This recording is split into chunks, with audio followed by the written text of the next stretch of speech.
رکوع یہاں سے شروع ہوتا ہے۔ 12ویں رکوع کی جو آخری آیت ہے اس میں عدت کا بیان ہوا۔ والمطلقات یتربصن بانفسہن ثلاثۃ قروء، وہ عورتیں جن کو طلاق ہو جائے وہ اپنے آپ کو روکے رکھیں 3 حیض تک۔ اس ضمن میں یہ عرض کیا گیا تھا کہ یہ عدت جو ہے طلاق کی صورت میں عام جو عورتیں ہیں ان کی ہے، بعض اس میں استثنائی صورتیں ہیں، مگر مثلا عمر رسیدہ ہے تو اس کی عدت 3 مہینے شمار ہوگی جس کو حیض نہیں آتا، اور اگر حاملہ ہے تو اس کی عدت وضع حمل ہوگی، یعنی بچہ پیدا ہوگا تو اس کی عدت ختم ہوگی۔ اسی طرح عدت وفات کہ اگر خاوند فوت ہو جائے تو پھر بھی عورت نے عدت گزارنی ہے، اور وہ عدت 4 مہینے اور 10 دن ہے بہر صورت۔ اور ایک صورت یہ بھی ہے کہ صرف نکاح ہوا، رخصتی نہیں ہوئی، تو اس صورت میں اگر طلاق ہو جائے تو پھر عورت پہ عدت نہیں ہے۔ اب آگے طلاق کے متعلق عرب کے معاشرے میں جہاں اور بہت سی خرابیاں تھیں، ان میں ایک بہت بڑی خرابی یہ بھی تھی جو عورتوں پہ بہت بڑا ظلم ہوتا تھا کہ کوئی آدمی کسی عورت سے نکاح کر لیتا اور وہ اس کو ناپسند ہوتی یا کوئی لڑائی جھگڑے کی صورت ہوتی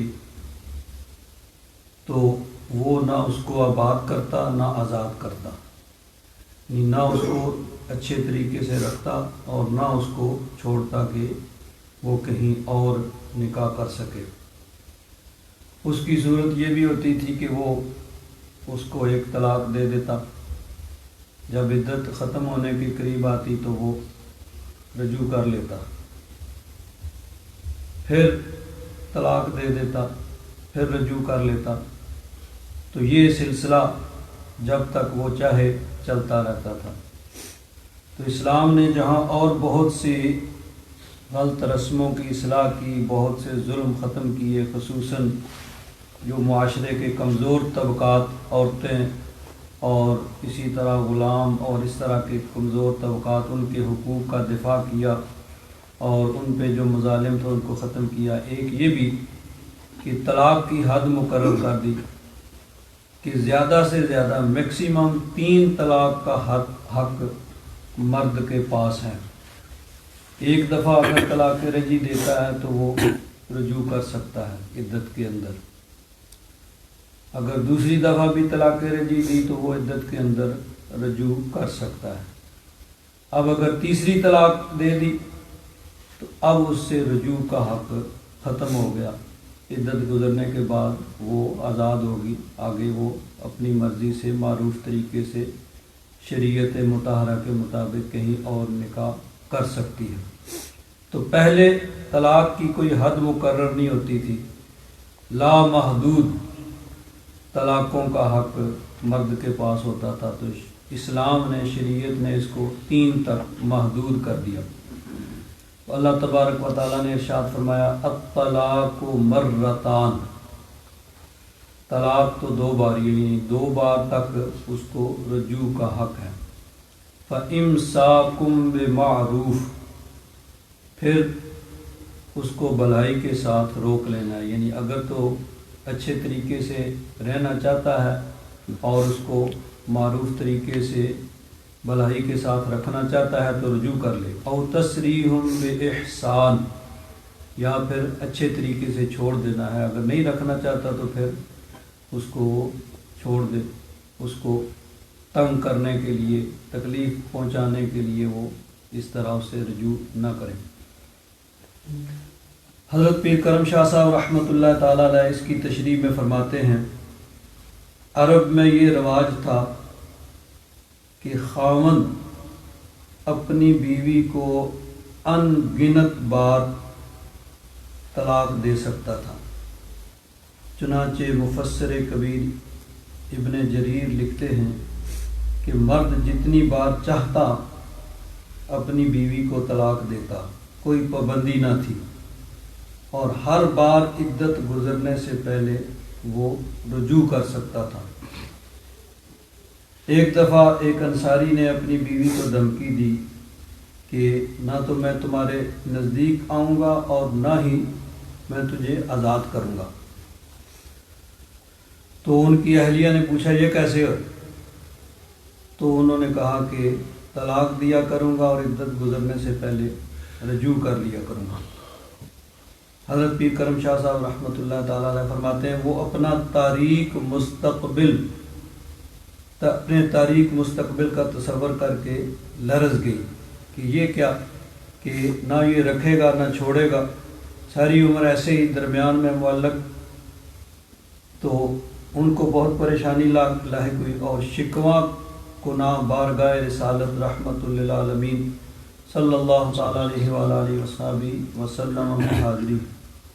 یعنی حضور کی بارگاہ میں حاضر ہو کے شکوہ کیا کہ میرے خاوند نے یہ دھمکی دی ہے کہ نہ تو وہ مجھے قریب کریں گے اور نہ چھوڑیں گے اور اسی طرح معلق رکھیں گے ساری عمر۔ اپنی مظلومیت کی داستان انہوں نے عرض کی، پروردگار عالم نے اپنے حبیب مکرم پر یہ آیت نازل فرمائی جس میں عورت کے بیشتر مصائب کا خاتمہ کر دیا۔ خاوند کے حق طلاق کو 3 بار تک محدود کر دیا گیا، ایک بار طلاق دینے کے بعد اسی طرح دوسری بار طلاق دینے کے بعد وہ اپنی بیوی سے رجوع کر سکتا ہے، اور اگر اس نے تیسری بار طلاق دے دی تو اب اس کا تعلق اس عورت سے بالکل منقطع ہو گیا، اب اسے رجوع کرنے کا کوئی اختیار نہیں۔ تو یہ اسلام نے اس کو محدود کیا ہے 3 طلاقوں تک، پہلے اس کی کوئی یعنی حد نہیں تھی۔ اب طلاق دینے کا جو اسلام میں طریقہ ہے وہ اس کی 3 طرح تقسیم کی جاتی ہے۔ اب یہ کہا جائے گا کہ جب طلاق ہی دینی ہے تو پھر اس میں کیا ہے؟ ہمارے ہاں یہی ہوتا ہے کہ جب کوئی لڑائی جھگڑا ہوتا ہے تو اس صورت میں وہ طلاق کر کے فارغ ہو جاتے ہیں۔ اسی طرح اب جو گورنمنٹ کی طرف سے ہمارے ہاں پاکستان میں مقرر ہیں، وہاں لکھنے والے بھی طلاق ثلاثہ ہی لکھتے ہیں، یعنی وہ ان کا معمول ہی یہی ہے کہ طلاق ثلاثہ 3 طلاقیں لکھ دی، اب وہ سائن کر دیے۔ اس وقت تو لڑائی جھگڑے میں تو یہی ہوتا ہے، لیکن اب اس کے بعد پھر جب یہ سوچا جاتا ہے بھئی بچوں کا کیا بنے گا، وہ در بدر ہوں گے، ادھر ہوں گے تو ماں نہیں، ادھر ہوں گے تو باپ کی شفقت نہیں، اب رشتہ داروں کا کیا بنے گا، وہ کدھر ان کا تعلق ایک طرف سے ہو دوسری طرف سے ناراض، ادھر سے ہو دوسری طرف والے ناراض۔ تو یہ ساری چیزیں جب پڑتی ہیں درمیان میں پھر لوگ پڑ جاتے ہیں بھئی تو اب کیا جی، اب مولوی صاحب کوئی مسئلہ نکالو۔ اب مولوی صاحب کہاں سے مسئلہ نکالیں بھئی، رستہ تو خود ہی بند کر لیا۔ اللہ تبارک و تعالیٰ نے تو ایک مہلت رکھی تھی جس کو خود ہی ختم کر دیا، تو اب کوئی کیا مدد کر سکتا ہے؟ تو اسلام میں طلاق جو ہے اس کا جو سب سے بہترین طریقہ، یہ یاد رکھیں کہ طلاق یہ اسلام میں سب جائز کاموں میں سے سب سے ناپسندیدہ کام ہے، یعنی جو کام جائز ہیں جو کر سکتے ہیں ان میں سے اللہ تبارک و تعالیٰ کے نزدیک سب سے ناپسندیدہ کام وہ طلاق ہے، لیکن بہرحال یہ جائز ہے۔ تو اب اس کی 3 صورتیں ہو سکتی ہیں۔ ایک ہوتا ہے طلاق احسن، یعنی جو اگر دینی ہے تو وہ جو سب سے اچھا طریقہ ہے، اور ایک ہے حسن یا جائز، یعنی اس طرح بھی کر سکتے ہیں، اور تیسرا ہے کہ طلاق تو ہو جائے گی لیکن وہ طلاق دینے والا گناہ گار ہوگا، وہ شریعت کی خلاف ورزی کرے گا، اللہ تبارک و تعالیٰ کی نافرمانی کرنے کی وجہ سے گناہ گار ہوگا۔ اب سب سے اچھا طریقہ کیا ہے کہ اگر گزارا نہیں ہو سکتا اور یہی فیصلہ ہے کہ علیحدگی ہے، تو اس کی صورت یہ ہے کہ عورت کو ایک طلاق دی جائے۔ اب اس کے دینے کا بھی وقت ہے، کیونکہ اللہ تبارک و تعالیٰ نے فرمایا یا ایھا النبی اذا طلقتم النساء فطلقوہن لعدتہن، یا نبی اپنے امتیوں کو، اپنے غلاموں سے کہہ دو کہ جب تم اپنی عورتوں کو طلاق دو تو طلاق کے وقت میں فطلقوہن لعدتہن، عدت کا وقت یعنی طلاق کا جو وقت ہے، اور وہ کیا ہے اس کے متعلق علماء نے اور احادیث مبارکہ میں جو آیا ہے کہ یہی ہے کہ جب عورت حیض سے پاک ہو تو ایسے طہر میں جس میں قربت نہ کی ہو اس میں ایک طلاق دی جائے۔ حالت حیض میں طلاق دینا یہ بھی ناجائز ہے، گناہ ہے، طلاق تو ہو جائے گی لیکن یہ اللہ تبارک و تعالیٰ اور اس کے رسول کے حکم کے خلاف ہے، شریعت کے خلاف۔ تو حیض کے بعد حالت طہر میں جس طہر میں قربت نہ کی ہو ایک طلاق دی جائے اور چھوڑ دیا جائے۔ جب اس کی عدت گزر جائے گی، عدت گزرنے کے بعد وہ عورت آزاد ہے اور معروف طریقے سے شریعت کے مطابق وہ کہیں اور نکاح کر سکتی ہے۔ اب اس کا فائدہ یہ ہوگا کہ مرد نے چونکہ ایک طلاق دی ہے تو اس کا نکاح یعنی عدت کے اندر تو وہ اسے رجوع کر سکتا ہے، اور اگر عدت گزر چکی ہے تو عدت گزرنے کے بعد بھی ان کا دوبارہ نکاح ہو سکتا ہے، جس طرح پہلے دونوں کی رضامندی سے نکاح ہوا تھا،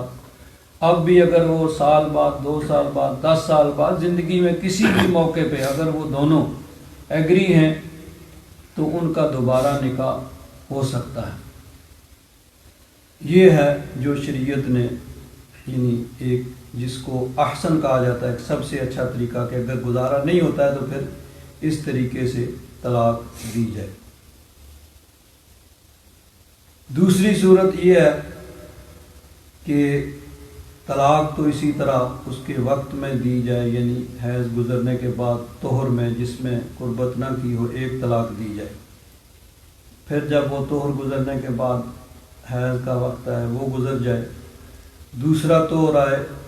تو اس میں قربت کے بغیر دوسری طلاق دی جائے، پھر جب وہ طہر گزر جائے اور حیض بھی گزر جائے، تیسرا طہر آ جائے، اس میں تیسری طلاق دی جائے۔ اب اس کے بعد اس کی عدت شروع ہوگی اور 3 حیض گزرنے کے بعد اس کی عدت ختم ہو جائے گی اور وہ آگے نکاح کر سکتی ہے۔ تو اب اس میں یہ جائز ہے، لیکن دوسری جو پہلے بیان ہوئی وہ احسن، 2 طریقے سے فرق ہے۔ ایک تو یہ کہ اس میں چونکہ ایک طلاق دی تھی تو اب ان کا دوبارہ نکاح ہو سکتا تھا، عدت کے اندر وہ رجوع بھی کر سکتا تھا، اور اگر رجوع کیا ہے تو بعد میں بھی دونوں جب بھی رضامند ہوں ان کا دوبارہ نکاح ہو سکتا ہے کسی بھی وقت۔ لیکن جب یہ تینوں طلاقیں دے دی تو اب جب عدت ختم ہوگی تو اب وہ ان کا دوبارہ نکاح نہیں ہو سکتا، اور کیونکہ پہلی صورت میں وہ ان کے پاس دوبارہ نکاح کا حق موجود تھا اور یہاں وہ چیز موجود نہیں ہے، اور یہ بھی ہے کہ پہلی صورت میں صرف ایک طلاق دی، 3 حیض گزرنے کے بعد اس کی عدت ختم ہوگی، اس صورت میں عدت بھی اس کی لمبی ہو جائے گی کہ ایک دوسرا تیسرے کے بعد جب 3 طلاقوں کے بعد عدت شروع ہوگی، تو یہ 2 طرح سے فرق ہے۔ ایک یہ کہ عدت اس کی لمبی ہوگی، اور دوسرا یہ کہ اب نکاح کا کوئی ان کے پاس آپشن اور کوئی صورت موجود نہیں رہی۔ اس لیے پہلی صورت جو ہے وہ احسن ہے اور دوسری حسن یا جائز ہے۔ اب اس کے علاوہ باقی جو صورتیں طلاق کی ہیں وہ اس کو طلاق بدی فقہا نے لکھا ہے، یعنی ناجائز، حرام اور گناہ کی صورتیں ہیں، لیکن بہرحال طلاق جو ہے اس صورت میں ہو جاتی ہے۔ اس کی ایک صورت یہ ہے کہ ایک ہی مجلس میں تینوں طلاقیں دے دیں، کہ تمہیں 3 طلاقیں دیں، یا طلاق طلاق طلاق جس طرح کیا جاتا ہے، یہ حرام ہے، ناجائز ہے، اللہ تبارک و تعالیٰ کی نافرمانی ہے اور ایسا کرنے والا گناہ گار ہے، لیکن طلاق بہرحال ہو جائے گی۔ اب سوال یہ پیدا ہوتا ہے کہ جب یہ کام ناجائز ہے تو پھر وہ ہو کیوں جائے گا؟ تو بہت سے اور بھی کام ہیں جو ناجائز ہیں لیکن کرنے سے ہو جاتا ہے۔ اب کوئی آدمی کسی کو مار نہیں سکتا، لیکن جب اس نے گولی چلائی تو وہ تو مر جائے گا، اس نے حرام کیا ہے، اللہ تعالیٰ کی نافرمانی کی ہے، لیکن ہو تو جائے گا۔ تو ایسے ہی یہ بھی ہے تو ناجائز اور حرام اور گناہ اللہ تعالیٰ کی نافرمانی ہے کہ اکٹھی 3 طلاقیں دینا یا ایک ہی مجلس میں 3 طلاقیں دینا، لیکن بہرحال وہ واقعہ ہو جائیں گی، لیکن دینے والا وہ گناہ گار ہوگا۔ تو ایک مجلس میں 3 طلاقیں دفعتاً ایک ہی دفعہ دیں، خواہ ایک کلمے کے ساتھ مثلا تم کو یہ کہا کہ تمہیں 3 طلاقیں ہیں، یا کلمات متعددہ سے مثلا کہا تمہیں طلاق ہے، تمہیں طلاق ہے، تمہیں طلاق، کوئی بھی اس کی صورت ہو۔ اب اس کی دوسری صورت یہ ہے کہ حالت حیض میں عورت کو طلاق دی جائے، یہ بھی ناجائز ہے، کیونکہ اللہ تعالیٰ نے فرمایا فَطَلِّقُوهُنَّ لِعِدَّتِهِنَّ، عدت کا جو وقت ہے اس میں طلاق دی جائے۔ تو حالت حیض میں طلاق دینا بھی ناجائز ہے، لیکن بہرحال وہ واقعہ ہو جائے گی۔ اس صورت میں یہ حکم ہے کہ رجوع کرے اور بعد میں اگر چاہے تو پھر دوبارہ طلاق دے۔ اسی طرح اگر کسی طہر میں قربت کی ہے تو اس کے بعد طلاق دینا، یہ بھی یعنی اس صورت میں بھی یہ ہو سکتا ہے کہ ممکن ہے وہ حمل واقعہ ہو جائے اور اس صورت میں پھر اس کی عدت لمبی ہوگی، تو یہ بھی یعنی اسی میں ناجائز صورت میں آتی ہے، لیکن بہرحال بہر صورت وہ طلاق جو ہے وہ واقعہ ہو جائے گی۔ اب ایک ہوتی ہے طلاق سری اور ایک ہوتی ہے کنایا۔ طلاق سری تو وہ ہے کہ جس میں لفظ طلاق آ جائے، مثلا مرد کہتا ہے کہ میں نے تمہیں طلاق دی، اس میں لفظ طلاق آ گیا عربی میں طلق تو کے، یا کسی بھی زبان میں جو ظاہراً یہ مفہوم ادا کرتا ہو، یعنی اس عرف میں اور اس ماحول میں اس ملک میں جو بھی زبان بولی جاتی ہے اس میں صراحتاً جو اس پہ دلالت کرے اس کو طلاق سری کہا جائے گا۔ اور اگر کوئی ایسا لفظ بولا کہ جس کا کوئی اور معنی بھی ہو سکتا ہے اور یہ بھی اس سے مراد ہو سکتی ہے تو اس کو طلاق کنایا کہتے ہیں۔ تو طلاق سری اگر ایک ہے اس میں عدت کا حق ہے، دوسری دی ہے عدت کا حق ہے، تیسری دی ہے تو اب مغلظہ ہوگی، ختم ہو گیا معاملہ۔ اور جو کنایتاً طلاق دی جاتی ہے، مثلا لفظ کوئی اور بولا اور مراد اس کی طلاق ہے، یہ یاد رکھیں کہ جب مثلا لڑائی ہو رہی ہے تو مرد عورت کو کہتا ہے،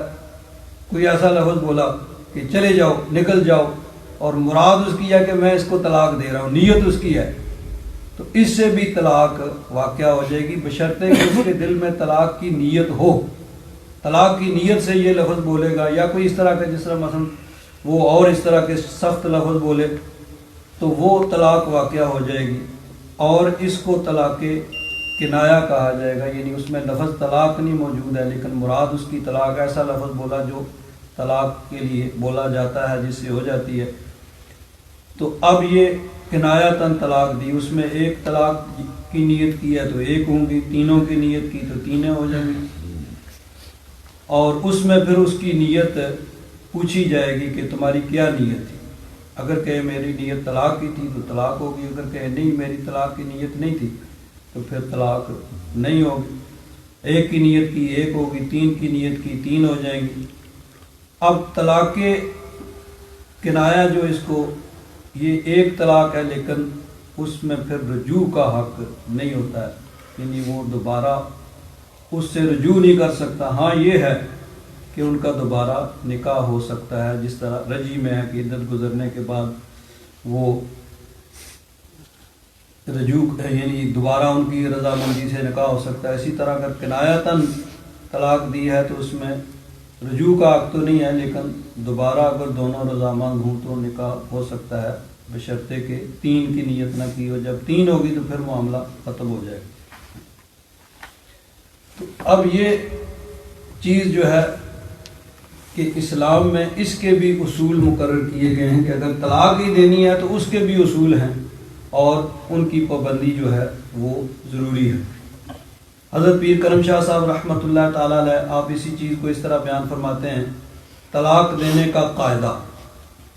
اگر قطع تعلق کے بغیر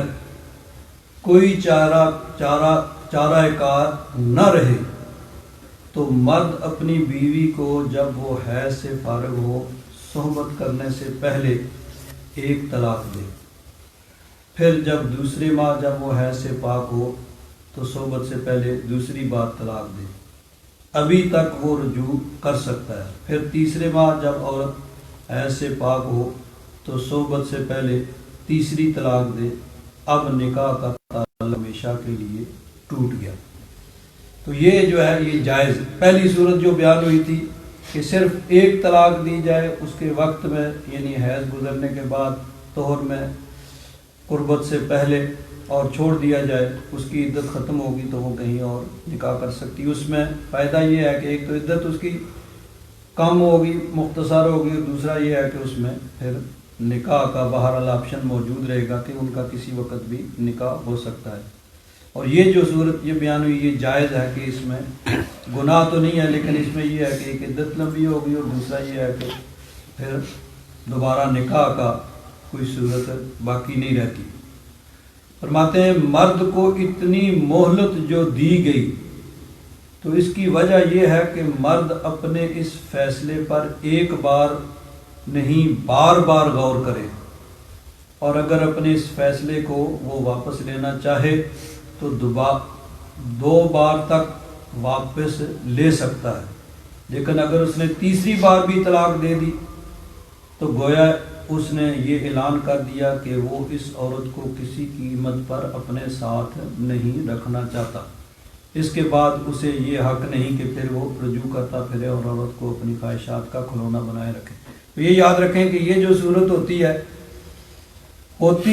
آنن فانن ہی ہے، وقتی طور پر انسان جذباتی ہو کے غصے میں آ کے وہ طلاق کر دیتا ہے اور شام تک اس کی عقل پھر ٹھکانے آ جاتی ہے، لیکن اس وقت اس کے ہاتھ میں کچھ نہیں رہتا، وہ نکل چکا ہوتا ہے۔ تو شریعت نے جو یہ چیز مقرر کی ہے یہ اسی لیے ہے کہ اس کے پاس اتنا وقت ہے کہ وہ سوچ سکے، اور جو صورتیں یہ 3 مہینے تو خیر بہت لمبے ہیں، 2-3 دن میں ہی ساری صورت واضح ہو جاتی ہے اور اس کی عقل ٹھکانے آ جاتی ہے، اور پھر وہ ڈھونڈتے پھرتے ہیں کہ کیا کریں، کوئی ایسا مسئلہ نکالیں۔ تو یہ جو شریعت نے رکھا ہے کہ اس میں کتنے بھی آدمی جذباتی ہو، غصے والا ہو، جو کچھ بھی ہو، اس کو ساری چیزیں سمجھ آ جائیں گی۔ اس کے باوجود اگر وہ چاہتا ہے کہ ٹھیک ہے طلاق کیا تو پھر ٹھیک ہے، یہ موجود ہے، لیکن اس میں وہ ساری صورتیں اس کے سامنے آ جائیں گی اور عین ممکن ہے کہ وہ یعنی رجوع کر لے اور پھر وہ دوبارہ صحیح طریقے سے اپنی زندگی گزارنا شروع کر دیں۔ لیکن اگر اس نے خود اپنے لیے سارے آپشن بند کر لیے ہیں، اللہ تبارک و تعالیٰ کی نافرمانی کی، گناہ کا کام کیا، اور ایک ہی مجلس میں ایک ہی دفعہ اس نے 3 طلاقیں دے دی، تو اب کوئی نہ تو شریعت اس کے لیے کچھ اب شریعت میں کچھ بتا، اور نہ ہی کوئی آدمی اس کی مدد کر سکتا ہے۔ آگے فرماتے ہیں یہ اسلام کا قانون طلاق ہے۔ اب اس کا موازنہ کریں ایک طرف عرب کے جاہلانہ طریقے سے جس میں مرد جب چاہتا طلاق دے دیتا اور دیتا رہتا، اور دوسری طرف ہندوؤں، یہودیوں اور نصارہ کے قانون سے جو ایک بار نکاح کی زنجیر میں جکڑ دیا گیا اب حالات کیسے ہی ناگفتہ بہ کیوں نہ ہو جائیں، چھٹکارے کی کوئی صورت نہیں. یعنی بعض مذاہب میں تو یہ ہے کہ اس میں طلاق کا کوئی آپشن ہی نہیں ہوتا ہے، اور بعض میں یہ ہے جس طرح عرب کے اندر تھا جاہلانہ معاشرے میں کہ وہ جتنی بار چاہتا طلاق دے دیتا. تو اسلام نے میانہ روی، اعتدال، درمیانی رستہ اختیار کیا، جس کا مقابلہ دنیا قدیم و جدید کا کوئی نظام، کوئی قانون پیش نہیں کر سکتا. تو اسلام میں یہ ہے کہ آدمی اس کو سوچنے سمجھنے کا موقع ہو، اور بہت ممکن ہے کہ وہ ایسی صورت میں اگر شریعت کے مطابق چلے تو جو حالات بعد میں پیش آئیں گے، اس وجہ سے پھر انسان کو پریشانی ہوتی ہے، ان حالات کو دیکھتے ہوئے کہ بچوں کا اور رشتہ داروں کا اور دیگر معاملات جو ہیں ان کو دیکھتے ہوئے وہ رجوع کر لے گا اور صحیح طریقے سے اپنی زندگی گزار لیں گے. اب یہاں ایک سوال یہ بھی پیدا ہوتا ہے، اور اکثر یہ اعتراض بھی کیا جاتا ہے کہ اسلام میں صرف مرد کو طلاق کا حق دیا گیا ہے، عورت کو طلاق کا حق نہیں دیا گیا. تو حضرت پیر کرم شاہ صاحب رحمۃ اللہ تعالیٰ علیہ فرماتے ہیں کہ مرد چونکہ فطری طور پر عورت سے نسبتاً زیادہ مدبر، دور اندیش اور جذبات کی رو میں بہ جانے کی بجائے عقل و ہوش سے زیادہ کام لینے والا ہوتا ہے. نیز ازدواج یہ یعنی اکثر و بیشتر ہوتا ہے، ورنہ بعض اوقات یہ بھی ہوتا ہے کہ مرد جو ہے اس کو کسی چیز کا پتہ نہیں ہوتا، عورت سمجھدار عقل مند ہوتی ہے، لیکن وہ بعض صورتیں ہوتی ہیں، اکثر یہی ہوتا ہے کہ مرد زیادہ سمجھدار اور دور اندیش ہوتا ہے. نیز ازدواجی زندگی کی ساری ذمہ داریاں بھی اس کے کندھوں پر ہیں کہ مرد کے ذمہ ہے عورت کے رہائش کا انتظام کرنا، کھانے پینے کا انتظام کرنا، بچوں کے اخراجات، یہ ساری چیزیں جو ہیں یہ شریعت نے، اسلام نے مرد پر مقرر کی ہیں. اس لیے شریعت مطہرہ نے طلاق دینے کا حق بھی مرد کو ہی تفویض کیا ہے، یعنی مرد کو طلاق دینے کا حق دیا ہے کہ عورت جو ہوتی ہے وہ فطری طور پر وہ جلد باز اور جذباتی ہوتی ہے. مرد بھی اب ایسے کرتے ہیں کہ اکثر وہ جب ایسی صورت ہوتی ہے تو وہ طلاق کرتے ہیں، اور اگر عورت کے پاس حق ہوتا تو شاید کہ شریعت نے ذمہ داریاں بھی مرد پہ ڈالی ہیں، تو اس لیے طلاق کا حق بھی مرد کو دیا ہے. اور اس حق کو استعمال کرنے کا حکیمانہ طریقہ بھی تعلیم کیا ہے کہ یہ نہیں کہ وہ، اور اسے اس آیت میں یہ بھی ہدایت کر دی گئی ہے کہ جو چیزیں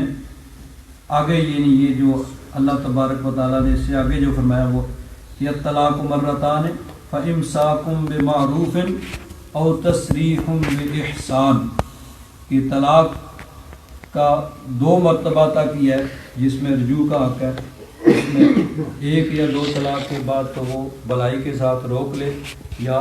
اچھے طریقے سے اس کو چھوڑ دے. اب جب تیسری ہوگی تو پھر یہ صورت ختم ہو جائے گی. وَلَا يَحِلُّ لَكُمْ أَن تَأْخُذُوا مِمَّا آتَيْتُمُوهُنَّ شَيْئًا، اور تمہارے لیے یہ جائز نہیں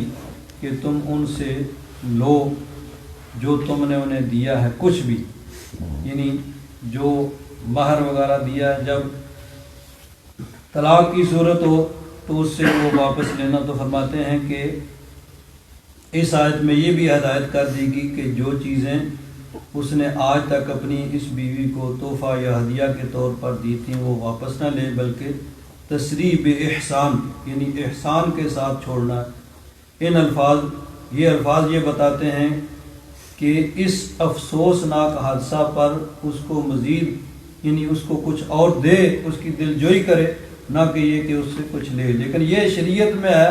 ہمارے ہاں تو یہی ہوتا ہے کہ جب یہ طلاق کی صورت ہوتی ہے تو اس میں تو ایک دوسرے کو جتنا زیادہ نقصان پہنچانے کی ہو سکے اتنا زیادہ اس کو نقصان پہنچایا جائے. لیکن شریعت نے اس میں بھی اس چیز کو عقل و خرد اور رواداری کا دامن جو ہے وہ پکڑ کے رکھنے کا حکم دیا ہے۔ تو فرمایا کہ جو کچھ تم نے انہیں دیا ہے اس میں سے تمہارے لیے جائز نہیں ہے، حلال نہیں ہے کہ تم ان سے لو، الا ان یخافا الا یقیما حدود اللہ، مگر یہ کہ خطرہ ہو کہ وہ دونوں اللہ کی حدود کو قائم نہیں رکھ سکیں گے۔ فَإِنْ خِفْتُمْ أَلَّا يُقِيمَا حُدُودَ اللَّهِ، پس اگر تمہیں یہ خوف ہو، یہ ڈر ہو کہ وہ اللہ کی حدوں کو قائم نہیں رکھ سکیں گے، فَلَا جُنَاحَ عَلَيْهِمَا فِي مَا افْتَدَتْ بِهِ، تو پھر ان دونوں پہ کوئی حرج نہیں ہے کہ جو عورت اس کو فدیہ دے۔ اب یہ صورت ہوتی ہے کہ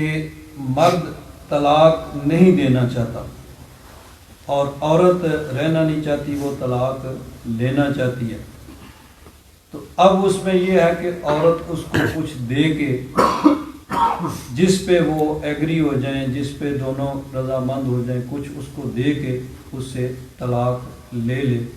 اس کو خلا کہا جاتا ہے۔ اب ہمارے ہاں اکثر جو کورٹ کے اندر جاتے ہیں اور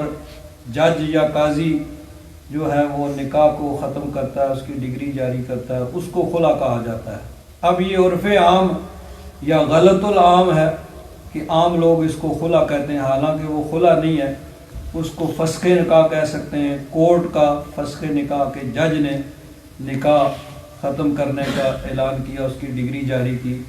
وہ خلا نہیں ہے۔ اصل میں خلا یہ ہے کہ عورت کچھ دے کر مرد سے طلاق لے لے، جس کو کہتے ہیں کہ خرید لے، ٹو بائی دی طلاق، طلاق کو خرید لینا، کچھ دے کے اس سے طلاق لے لینا۔ یہ یعنی کورٹ میں بھی ہو سکتی ہے اور کورٹ سے باہر بھی اپنے طور پر، یعنی جس بات پہ وہ رضامند ہو جائیں وہ اس سے طلاق لے لے، یعنی ویسے مرد طلاق نہیں دینا چاہتا، اس کو کچھ دے کے یا اس نے اس کو مہر میں جو کچھ دیا تھا وہ دے کے تو واپس کر کے اس سے طلاق لے لے، اس کو کہا جاتا ہے خلا۔ اور ہمارے ہاں جس کو خلا کہا جاتا ہے وہ ہے اصل میں کورٹ کا فسخ نکاح کے جج یا قاضی جو ہے وہ نکاح کو ختم کرتا ہے۔ اس میں بھی یہی ہے کہ اگر کوئی معقول وجہ ہے تو مرد جو ہے وہ کسی صورت میں طلاق نہیں دینا چاہتا، عورت جو ہے وہ رہنا نہیں چاہتی ہے، تو اب قاضی جو ہے معقول وجہ دے کے اس نکاح کے ختم ہونے کی ڈگری جاری کر سکتا ہے۔ اور جب قاضی نے یا یہاں پہ جس طرح مثلا غیر اسلامی ممالک میں بعض ایسی تنظیمیں یا بعض ایسی یعنی وہ مجلس قضاء یا اس طرح کی مجلس افتاء ایسی صورتیں ہیں کہ جہاں پہ وہ اپنا مقدمہ پیش کر کے ایسے جو مفتی اور قاضی اور علماء جو ہیں وہ اس کے ختم کرنے کی ڈگری جاری کرتے ہیں۔ تو یہ ساری صورتیں یعنی فسخ نکاح کی ہیں کہ اس میں نکاح ختم ہو جاتا ہے، قاضی یا جج یا کسی عالم یا مفتی جو اس بات کا اہل ہے اور اس پر مقرر ہے، جب وہ ڈگری کرے گا تو وہ نکاح ختم ہو جائے گا۔ اور یہ ایک طلاق بائنہ اس کو شمار کیا جاتا ہے کہ طلاق تو ایک ہے لیکن اب اس میں مرد کو رجوع کا حق نہیں ہوتا ہے۔ اگر رجوع کا حق ہو تو پھر تو اس کا فائدہ ہی نہیں، ادھر سے وہ فیصلہ ہوگا، ادھر وہ کہے گا میں نے رجوع کیا۔ تو اس لیے یہ طلاق بائنہ ہوتی ہے کہ جس میں مرد کو رجوع کا حق نہیں ہوتا، لیکن بہرحال اس میں ایک ہی طلاق ہوتی ہے اگر وہ دونوں ایگری ہوں، یعنی جب ان کی عقل ٹھکانے آ جائے، جس وجہ سے وہ ہوا ہے وہ وجہ ختم ہو جائے، تو سال بعد، 2 سال بعد، 10 سال بعد کسی بھی وقت ان کا دوبارہ نکاح ہو سکتا ہے، کیونکہ وہ ایک طلاق بائنہ ہوئی تھی، ابھی تک وہ یعنی ان کا دوبارہ نکاح ہو سکتا ہے۔ حضرت پیر کرم شاہ صاحب رحمۃ اللہ تعالیٰ علیہ اس میں بھی بڑی پیاری بات لکھتے ہیں، فرماتے ہیں اگر خاوند عورت کو مارتا پیٹتا ہے اور اسے طلاق بھی نہیں دیتا، یا عورت کو اپنے خاوند سے ایسی نفرت ہو گئی ہے کہ اب ان کی صلح کی کوئی توقع نہیں اور خطرہ پیدا ہو گیا کہ اگر یہ نکاح کے بندھن میں بندھے رہے تو یہ طرح طرح کی معصیتوں میں، نافرمانیوں میں مبتلا ہو جائیں گے، تو اب کیا کیا جائے؟ یہ ہے ان خفتم اللہ یقیما حدود اللہ، اگر تمہیں یہ ڈر ہو کہ وہ اللہ کی حدوں کو قائم نہیں رکھ سکیں گے۔ پھر کیا ہے؟ فلا جناح علیہما فیما افتدت بہ، تو پھر عورت پر کوئی فلا جناح علیہما، ان دونوں پر کوئی حرج نہیں کہ عورت اس کو فدیہ دینے کی کچھ دے کر اسے طلاق لے لے۔ اس مشکل کا حل آیت کے اس حصہ میں بیان فرمایا گیا جسے فقہاء کی اصطلاح میں خلا کہا جاتا ہے، یعنی اگر مندرجہ بالا صورت پیدا ہو جائے تو عورت حاکم وقت کے پاس خلا کا مطالبہ کرے اور حاکم پہلے ان کی مصالحت کی کوشش کرے گا۔ یہ یاد رکھے کہ یہ چیز ہمیشہ ہے کہ حتی الامکان پہلے اصلاح کی اور مصالحت کی کوشش کی جاتی ہے، اور یہ چاہے کورٹ میں ہو یا کورٹ سے باہر ہو، بہرحال سب سے پہلا آپشن یہی ہوتا ہے کہ سمجھانے بجھانے کی کوشش کی جائے، جس وجہ سے مسائل پیدا ہو رہے ہیں ان وجہوں کو ختم کرنے کی کوشش کی جائے، اور یہ کوشش کی جائے کہ یہ رشتہ نہ ٹوٹے۔ تو حاکم بھی پہلے ان میں مصالحت کی کوشش کرے گا، اگر کامیابی نہ ہو تو خامد نے عورت کو مہر میں جو کچھ دیا تھا حاکم اسے لے کر خامد کو واپس کر دے اور ان کے درمیان تفریق کر دے۔ یہ خلا ہے، اور اس کا حکم طلاق بائن کا ہے۔ اب یہ یعنی خلا کورٹ سے باہر بھی ہو سکتا ہے، اگر ان کا دونوں کا کسی چیز پہ ایگری ہو جائیں، عورت اس کو دے دے، مرد اس کو طلاق دے دے، تو یہ بھی خلا ہے، یا کورٹ میں بھی ہو سکتا ہے۔ لیکن وہ جو صورت ہے وہ فسخ نکاح کی ہے کہ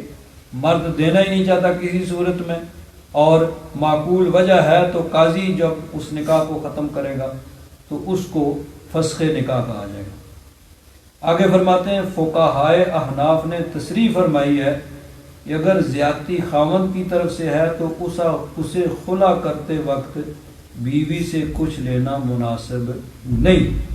اور اگر زیادتی بیوی کی ہے تو جتنا اس نے بیوی کو دیا تھا اتنا لینا اسے مباح ہے، اس سے زیادہ وہ پھر بھی نہیں لے سکتا، یعنی جو اس نے حق مہر کے طور پر دیا تھا اس حد تک وہ لے سکتا ہے، اس سے زیادہ نہیں۔ تو یہ بھی اس میں ایک حدیث پاک بھی ہے کہ ایک خاتون نبی کریم صلی اللہ علیہ وسلم کی بارگاہ میں حاضر ہوئی اور انہوں نے عرض کیا کہ میں اور میرا خاوند جو ہے وہ ایک جگہ نہیں رہ سکتے، یعنی کسی بھی صورت میں ان کے ساتھ وہ رہنے کے لیے تیار نہیں تھی، اور خاوند ان کے وہ طلاق دینے کے لیے راضی نہیں تھے۔ تو بہرحال ان دونوں کو بلایا گیا، بات چیت ہوئی، تو ان کے خاوند جو انہوں نے کہا کہ میں نے اس کو حق مہر کے طور پر ایک باغ دیا تھا، تو اگر یہ وہ واپس کر دے تو میں طلاق دے دوں گا۔ حضور نبی کریم صلی اللہ علیہ وسلم نے اس خاتون سے عورت سے فرمایا کہ کیا تو وہ باغ واپس کرنے کے لیے تیار ہے جو تجھے حق مہر کے طور پر ملا؟ تو انہوں نے کہا ٹھیک ہے لے لے۔ اب انہوں نے وہ باغ ان کو واپس کر دیا اور انہوں نے باغ اس کو دے دی۔ تو یہ صورت یعنی ان کے خلا کی ہوگی کہ جو انہوں نے ان کو کچھ دے کر ان سے طلاق لے لیا۔ تو یہ بھی شریعت میں ہے کہ اگر مرد ویسے طلاق نہیں دینا چاہتا، عورت رہنا نہیں چاہتی، تو وہ اس کو کچھ دے کر اس سے طلاق لے لے۔ فرمایا تلک حدود اللہ، یہ اللہ کی حدیں ہیں، فلا تعتدوها، پس تم ان سے آگے نہ بڑھو، ومن یتعد حدود اللہ فاولئک هم الظالمون، تو پس جس نے جو اللہ تعالیٰ کی حدوں سے آگے بڑھا ہے وہی لوگ ظالم ہیں۔ تو شریعت میں یہ بھی طریقہ جو ہے بیان کیا گیا کہ اگر دونوں میں کوئی بھی صورت ایسی نہیں ہے کہ وہ دونوں اکٹھے رہ سکیں اور مرد طلاق نہیں دینا چاہتا، ویسے تو بہتر تو یہی ہے کہ جب نہیں رہتے تو ٹھیک ہے بھائی، ان کے لیے رستے جدا ہیں، تو لیکن اگر خاوند نہیں دینا چاہتا تو پھر وہ اس سے خلا لے گی، اسے کچھ دے کر اس سے طلاق جو ہے وہ لے گی۔ اب یہ کہ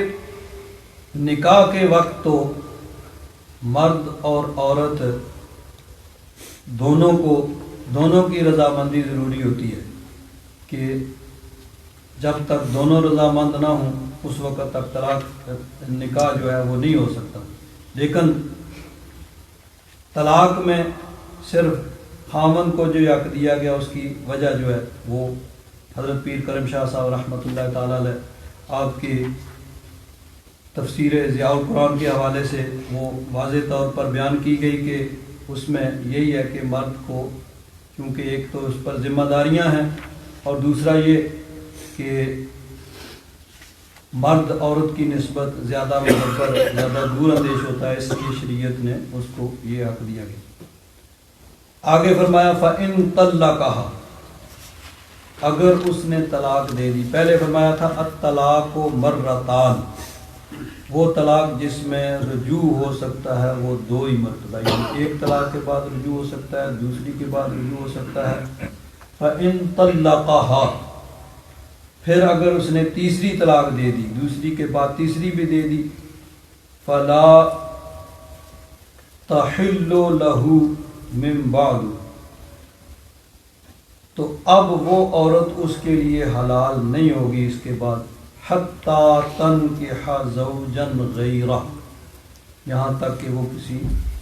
اور مرد سے نکاح کرے. اب اس کی صورت پھر یہی ہوگی کہ جب اس نے تینوں طلاقیں دے دی ہیں تو ٹھیک ہے، عدت گزارنے کے بعد عورت جو ہے وہ کہیں اور نکاح کر لے. ہاں یہ ہے کہ جہاں اس نے نکاح کیا اس کی صورت صرف نکاح نہیں ہے بلکہ نکاح کرنے کے بعد وہ اپنی زندگی میاں بیوی کے طور پر گزاریں. اب اگر وہاں پہ بھی گزارا نہیں ہوا یا کوئی ایسی صورت پیدا ہوگی کہ اس دوسری جگہ سے بھی اس کو طلاق ہو گئی، تو اب اس کے بعد وہ پہلے خاوند کے لیے جائز ہے کہ وہ اس سے نکاح کر لے. فَإِن طَلَّقَهَا، پس اگر اس دوسرے خاوند نے بھی اس کو طلاق دے دی، فَلَا جُنَاحَ عَلَيْهِمَا، تو ان دونوں پر کوئی حرج نہیں، اَن يَتَرَاجَعَا، کہ وہ دونوں رجوع کر لیں، اکٹھے ہو جائیں، یعنی دوبارہ نکاح کر لیں. تو 3 طلاقیں جب ہوگی مغلظہ ہوگی تو اب وہ نکاح کی صورت ختم ہو گئی. اب اس کی صورت یہی ہو سکتی ہے کہ اس نے کہیں اور نکاح کیا، وہاں وہ زندگی گزاری لیکن گزارا نہیں ہو سکا، اس دوسرے خاوند نے بھی طلاق دے دی، تو اب اس کے بعد عدت گزارنے کے بعد پھر وہ پہلا جو ہے خاوند اس سے اس کا نکاح ہو سکتا ہے. ان ظنا ان یقیما حدود اللہ، یہ اگر سمجھتے ہیں کہ اب وہ اللہ کی حدوں کو قائم رکھ سکیں گے. ویسے عام طور پر جو مشاہدہ کیا جاتا ہے وہ یہی ہے کہ جلدی عقل ٹھکانے آ جاتی ہے اور پھر وہ ساری صورتیں ختم ہو جاتی ہیں کہ جو مرد بھی بڑے یعنی ڈینگے مارتے ہیں کہ میرے لیے رشتے بہت ہیں، جب دوسری جگہ جاتے ہیں تو پھر وہ بالکل ہی لمحے پڑ جاتے ہیں، بھائی ٹھیک ہے آپ اوپر بھی چڑھو کچھ نہیں ہوگا. اسی طرح عورتوں میں بھی یہی ہوتا ہے کہ جو پہلے یعنی ان کے نہیں گزارا ہوتا، چھوٹی چھوٹی باتیں برداشت نہیں کرتی ہیں، تو پھر جب دوسری جگہ جاتی ہیں تو ان کو پتہ ہوتا ہے کہ وہ بھی مرد تھا اور یہ بھی مرد ہے. مرد بھی دیکھ لیتے ہیں وہ بھی عورت تھی یہ بھی عورت ہی ہے، اور وہ جہاں بھی ہوگا پلس مائنس 19-20 کا ہی فرق ہوگا، بات وہیں پہ آئے گی. تو پھر وہ جب دوسری جگہ جاتے ہیں تو پھر وہ ساری چیزیں ساری صورتیں پھر وہ ساری چیزیں وہ بلکس نکل جاتے ہیں. تو اس لیے یہی ہے کہ پہلی جگہ ہی جو ہے کوشش کی جائے کہ وہاں جو چھوٹی موٹی ایسی صورتیں ہیں جن میں سے لڑائیاں جھگڑے پیدا ہو رہے ہیں ان کو ختم کرنے کی کوشش کی جائے، نہ کہ اس رشتے کو ختم کیا جائے. ختم کیا جائے گا تو آگے پھر جہاں مرد کے لیے جو آئے گی وہ عورت ہی ہوگی، عورت کے لیے جو آئے گا مرد ہوگا، اور فرق 19-20 کا ہی ہوگا، زیادہ فرق عام طور پر نہیں ہوتا ہے. تو اس لیے یہی ہے کہ وہ پہلا جو رشتہ ہے اسی کو برقرار رکھنے کی کوشش کی جائے. جن چیزوں کی وجہ سے نزاع پیدا ہو رہا ہے، جھگڑا پیدا ہو رہا ہے، اور جن کی وجہ سے جھگڑے کی صورت پیدا ہو رہی ہے ان کو ختم کرنے کی کوشش کی جائے. اب یہاں 1-2 بات جو ہیں وہ قابل غور ہیں. ایک تو یہ ہے کہ اگر مرد نے 3 طلاقیں دے دی ہیں، اب اس عورت کا اس مرد سے نکاح نہیں ہو سکتا. اس کی صورت یہی ہے کہ وہ عورت کہیں اور نکاح کرے اور وہاں پہ وہ رہے اس کے پاس، اس کے ساتھ زندگی گزارے جس طرح مرد عورت زندگی گزارتے ہیں۔ ہاں اگر وہاں سے بھی طلاق ہو جائے پھر وہ عدت گزارنے کے بعد اب پہلے خاوند کے ساتھ اس کا نکاح ہو سکتا ہے۔ اب یہ عام طور پر ہمارے ہاں جو ہے اس کو حلالہ کہا جاتا ہے، اور اس کی جائز صورت یہی ہے کہ اگر تینوں طلاق ہو گئی ہیں تو عورت شریعت کے مطابق کہیں اور نکاح کر لے، اگر وہاں گزارا نہیں ہو سکتا تو پھر وہاں سے طلاق ہو جاتی ہے، تو پھر وہ عدت گزارنے کے بعد پہلے خاوند سے نکاح کر سکتی ہے۔ اب عام طور پر جو صورت اختیار کی جاتی ہے کہ بھئی اس نیت سے نکاح کیا جائے تاکہ وہ پہلے خاوند کے لیے اس کا نکاح جائز ہو جائے۔ اب نیتوں کا حال تو اللہ تبارک و تعالیٰ جانتا ہے، لیکن یہ صورت ناجائز ہے، حرام ہے، گناہ ہے، اور اللہ تبارک و تعالیٰ کی سخت نافرمانی ہے کہ اس نیت سے نکاح کیا جائے کہ اب اس کا وہ پھر وہاں سے طلاق ہو اور پہلے خاوند کے لیے اس کا نکاح جائز ہو جائے۔ حضرت پیر کرم شاہ صاحب رحمۃ اللہ تعالیٰ علیہ اس میں فرماتے ہیں، یہاں سے تیسری طلاق اور اس کا حکم بیان ہے، حکم کا بیان ہے، یعنی اگر تیسری طلاق بھی اس نے دے دی تو اب جب تک وہ کسی دوسرے خاوند سے بالکل اسی طرح بسنے کی نیت سے نکاح نہ کرے جیسے اس نے پہلے خاوند کے ساتھ کیا تھا، اور پھر وہ دوسرا خاوند یعنی وہ اپنی زندگی گزاریں، اور اس کے بعد پھر وہ اگر وہاں یعنی گزارے کی صورت نہیں ہو سکتی ہے، وہاں بھی کوئی ایسی صورت ہے کہ نکاح وہ نوبت طلاق تک پہنچ گئی، تو وہ اس کی طلاق کے بعد پھر عدت گزارنے کے بعد وہ پہلے خاوند کے اس کا نکاح ہو سکتا ہے۔ یہ ہے قرآن کریم کا واضح ارشاد جس میں تعویل کی کوئی گنجائش نہیں۔ آج کل اس کا حل حلالہ کی باعث صد نفری صورت میں تلاش کیا جاتا ہے، یعنی وہ اس نیت سے نکاح کیا جاتا ہے کہ ٹھیک ہے بھئی وہ پھر وہ طلاق دے گا اور پھر وہ پہلے خاوند کے ساتھ اس کا نکاح ہو جائے گا، کیونکہ وہ جب پہلے تو وہ جذباتی ہو کے 1 2 3 1 2 3 کرتے ہیں، اور پھر جب وہ صورتیں پیدا ہوتی ہیں کہ اب بچوں کا کیا بنے بھائی، اگر خاوند کے پاس رہیں تو ماں نہیں ہے، ماں کی شفقت نہیں ہے، اور اگر عورت کے پاس رہیں تو باپ کی سرپرستی اور شفقت نہیں ہے، اور اس کی اور صورتیں باقی جو ساری صورتیں لڑائیاں جھگڑے اور ساری صورتیں تو جب نظر آتی ہیں تو پھر وہ کہتے ہیں چلو بھئی اب اور کوئی صورت نہیں ہے تو اس طرح کر لیا جائے، تو یہ یعنی سخت ناجائز اور حرام ہے۔ اس کے متعلق نبی کریم صلی اللہ علیہ وسلم نے ارشاد فرمایا، لعن اللہ المحلل والمحلل لہ، کہ جو اس نیت سے نکاح کرے اور جس کے لیے کہ یعنی جو بھی اس نکاح میں شامل ہیں، جو بھی اس سے اگری ہیں، وہ سب کے سب گناہگار ہیں اور اللہ تبارک و تعالیٰ کی غضب کا سبب ہے کہ جو اس صورت میں یعنی اس نیت سے کیا جاتا ہے۔ اب نیت کا حال تو اللہ تعالیٰ جانتا ہے نا، اگر کہیں واقعتاً یہ ساری کارروائی پوری ہوئی ہے کہ عدت گزرنے کے بعد عورت نے کہیں اور نکاح کیا، پھر وہاں اس نے وقت گزارا خاوند کے ساتھ، پھر وہاں سے طلاق ہوئی، پھر عدت گزری، تو اب وہ پہلے خاوند کے لیے جائز تو ہوگی کہ نیت تو نہیں جانتے، لیکن اللہ تبارک و تعالیٰ تو سب کی نیتیں جانتا ہے نا، تو اس نیت سے جو بھی نکاح ہوگا وہ بہرحال یہ اللہ تبارک و تعالیٰ کی نافرمانی ہے اور گناہ ہے، اور جو بھی اس میں شامل ہوں گے وہ سب کے سب گناہگار ہیں۔ اور آج کل عام طور پر اہل سنت و جماعت پہ یہ الزام کیا جاتا ہے، حالانکہ جو جائز صورت ہے وہ یہی ہے کہ جب خاوند نے تینوں طلاقیں دے دی ہیں تو ٹھیک ہے بھئی عدت گزرنے کے بعد وہ کہیں اور نکاح کر لے، بس ٹھیک ہے۔ دنیا میں یہ بھی ہوتا ہے انسان مر بھی جاتا ہے تو ٹھیک ہے بھئی اس نے طلاق دے دیا، ان کے پاس آپشن موجود تھے جس طرح بھی دی ہے، جب انہوں نے سارے آپشن ختم کر لیے ٹھیک ہے بھئی کہیں اور نکاح کر لے۔ اگر وہاں گزارا نہیں ہوتا ہے اور طلاق ہو جاتی ہے تو اب چونکہ شریعت نے جائز رکھا ہے کہ وہ پہلے خاوند سے اس کا دوبارہ نکاح ہو سکتا ہے، تو یہ جائز صورت ہے کہ اگر وہاں گزارا نہیں ہوا ہے اور طلاق ہو گئی ہے تو پہلے خاوند کے ساتھ اس کا نکاح جائز ہے، ہو سکتا ہے۔ لیکن اگر اس نیت سے کیا جائے کہ یہ صرف پہلے کے لیے حلال ہو جائے، کاروائی پوری کی گئی، تو یہ سخت گناہ اور نافرمانی ہے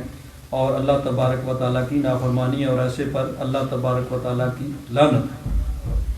اور دوسری صورت اور دوسری چیز جو بڑی اہم ہے وہ یہ ہے کہ اللہ تبارک و تعالیٰ نے فرمایا کہ الطلاق مرتان، طلاق دو ہی مرتبہ، یعنی جس میں رجوع کا حق ہے۔ آگے فرمایا فَإِن طَلَّقَ، اگر تیسری بھی اس نے دے دی، فَلَا تَحِلُّ لَهُ مِن بَعْدُ حَتَّى تَنكِحَ زَوْجًا غَيْرَهُ، اب وہ اس سے یعنی اس کے لیے وہ حرام ہوگی، اس کے لیے جائز نہیں۔ اب اس میں یہ تو نہیں ہے کہ وہ کٹھی دے یا الگ الگ دے، بات تو یہ ہے کہ 3 طلاقیں ہیں، مرد کے پاس حق ہے، اور جو شریعت نے جو صحیح طریقہ رکھا ہے کہ وہ ایک دے اور چھوڑ دے، اور پھر اس کے بعد یعنی وہ عدت گزرنے کے بعد اس کے لیے جائز ہوگا کہیں اور کرے، اور اگر وہ دوبارہ عدت کے اندر رجوع بھی کر سکتا ہے، عدت کے بعد دوبارہ نکاح بھی ہو سکتا ہے۔ تو اس میں یہ نہیں ہے کہ اکٹھی دیں یا الگ الگ دیں، ہاں یہ ہے کہ اکٹھی دینا گناہ ہے، نافرمانی ہے، لیکن بہرحال واقعہ ہو جائیں گی۔ آج کل بعض لوگ یہ کہتے ہیں کہ نہیں جی 3 اگر اکٹھی دی جائیں تو 3 نہیں ایک واقعہ ہوگی۔ کیوں بھائی؟ اللہ تبارک و تعالیٰ نے فرمایا جب تیسری دے دی تو ختم، تو یہ کہاں سے آ گیا بھائی اگر الگ الگ دیں تو 3 واقعہ ہو گئے، اکٹھی دیں تو 1 واقعہ ہو گیا؟ یہ عقل کے خلاف ہے، قرآن پاک کی صریح جو آیت ہے اس کے خلاف ہے۔ اب اس کے متعلق پھر ایک حدیث پیش کی جاتی ہے کہ حضرت عبداللہ بن عباس نے فرمایا کہ نبی کریم صلی اللہ علیہ وسلم کے زمانے میں تو یہ ہوتا تھا کہ اگر کوئی اکٹھی 3 طلاقیں دیتا تھا تو وہ 1 شمار ہوتی تھی، اور اسی طرح حضرت فاروق اعظم کے زمانے میں بھی یہی ہوتا تھا کہ اگر کوئی اکٹھی 3 طلاقیں دیتا تھا تو 1 شمار ہوتی تھی۔ پھر حضرت فاروق اعظم رضی اللہ تعالیٰ عنہ کا زمانہ آیا تو آپ نے فرمایا بھائی نہیں، اگر کوئی 3 اکٹھی دے گا تو وہ تینوں جو ہیں وہ واقع ہو جائیں گے۔ اب یہ حدیث چونکہ موجود ہے تو اس کی بنیاد پہ وہ کہتے ہیں کہ جی اگر اکٹھی 3 دیں تو 3 نہیں ہوگی، 1 ہوگی۔ لیکن یہ حدیث بڑی قابل غور ہے کہ حضرت فاروق اعظم نے کیا کیا، نبی کریم صلی اللہ علیہ وسلم کی سنت اور طریقہ جو حضور کے زمانے میں تھا اس کو بدل دیا۔ حضور کے زمانے میں تو 3 کو 1 شمار کیا جاتا، حالانکہ یہ بات خلاف عقل ہے کہ 3 کو 1 کرنا، یہ بات خلاف عقل ہے اور قرآن پاک کے خلاف ہے۔ نبی کریم صلی اللہ علیہ وسلم تو قرآن پاک پر عمل کرنے کے لیے یعنی حضور قرآن پاک لائے اور لوگوں کو عمل کرنے کی تلقین کی، نہ کہ حضور کے زمانے میں قرآن پاک کے خلاف ہو اور حضور کچھ نہ کہیں۔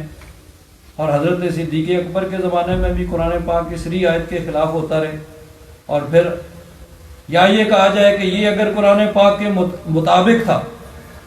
نبی کریم صلی اللہ علیہ وسلم کے زمانے میں جو ہو رہا تھا قرآن پاک کے مطابق تھا کہ 3 اگر کوئی دیتا تھا تو 1 شمار ہوتی تھی،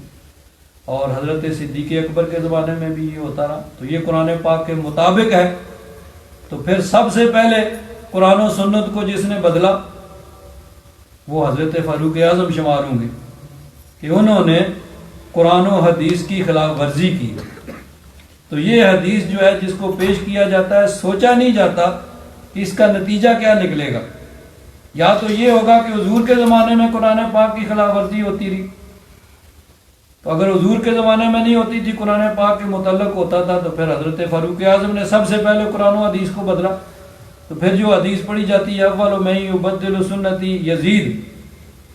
کہ سب سے پہلے میری سنت کو یزید بدلے گا، نہیں، پھر یہ حدیث اس طرح پڑھنی پڑے گی، اولو میں یبدلو سنتی عمر۔ تو حضرت فاروق اعظم پہ الزام آئے گا کہ انہوں نے قرآن پاک اور حضور کی سنت، حضور کی طریقہ مبارکہ کو بدلا۔ تو یہ جو ہے اس حدیث کو اس وجہ سے، یعنی اس کے راوی تو ٹھیک ہے لیکن چونکہ قرآن پاک اور عقل کے خلاف ہے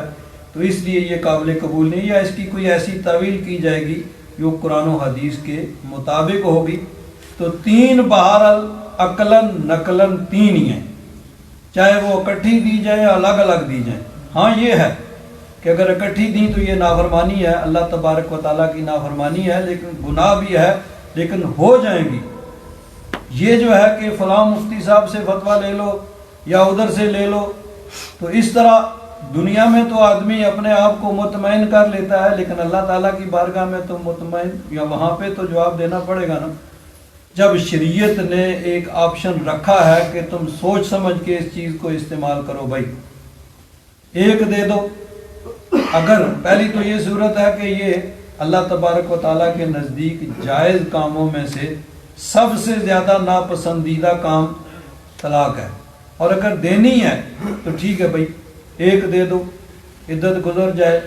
اس کے بعد اس کے لیے اور کہیں نکاح کی اجازت ہوگی، اور اگر عدت کے اندر رجوع کر لیا ٹھیک ہے، نہیں عدت کے بعد دوبارہ نکاح بھی ہو سکتا ہے، کسی بھی وقت ہو سکتا ہے، یہ بھی نہیں کیا ہے، اور ایک ایک کر کے بھی نہیں دی ہے کہ اس میں انسان کو سوچنے سمجھنے کا موقع ملتا ہے۔ تو جب اکٹھی دے دی ہیں تو پھر ٹھیک ہے بھائی، اب جو حالات ہیں ان کا مقابلہ کرو اور ٹھیک ہے۔ لیکن اگر یہ صورت کر لیں کہ بھئی ادھر سے لے لو، فلاں یہ کہتا ہے فلاں کہتا ہے، تو اس میں دنیا میں تو اپنے آپ کو مطمئن کیا جا سکتا ہے، لیکن اللہ تبارک و تعالیٰ کی بارگاہ میں اس کا کوئی جواب نہیں ہوگا۔ الحمدللہ رب العالمین والصلاة والسلام علی سیدنا و مولانا محمد وعلی آلہ واصحابہ اجمعین۔ اللہم ربنا تقبل منا انکا انت السمیع العلیم وتب علینا یا مولانا انکا انت التواب الرحیم۔ صلی اللہ تعالی علی حبیبہ سیدنا و مولانا محمد وعلی آلہ واصحابہ اجمعین برحمتک یا ارحم الراحمین۔